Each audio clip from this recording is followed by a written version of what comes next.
वो सबे झूमता सबे गावता कृष्ण हरे हरे आज गोकुल नगर घरे घरे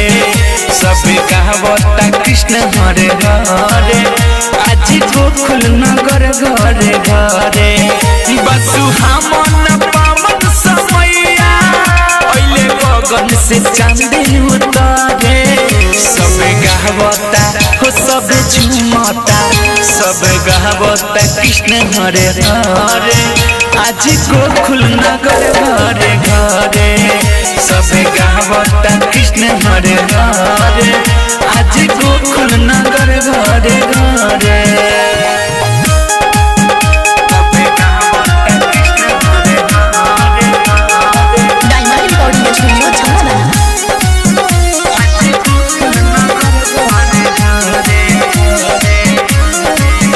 के घर में बधैया बाजे ओली सरस्वती मैया सुर सजे देवता भी फूल बरसावे आजे दीपी जरावता भी सगरो सजे दीपी जरावता मैया यशोदा के घर में बधैया बाजे ओली सरस्वती मैया सुर सजे देवता भी फूल बरसावे आजे दीपी जरावता में सगरो साजे आज आइल बा खुशिया के घोड़ी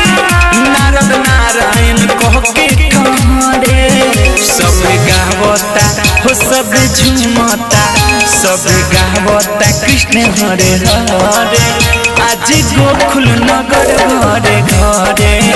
सब गावता कृष्ण हरे हरे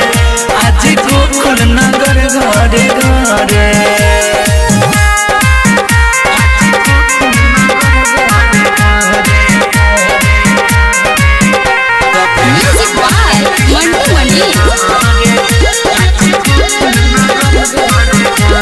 घर में हीरा मोती झरता रे भक्त भगवान के दर्शन करता रे जयकारा कृष्ण जी के भरता रे कान्हा भी सबके दुख हरता रे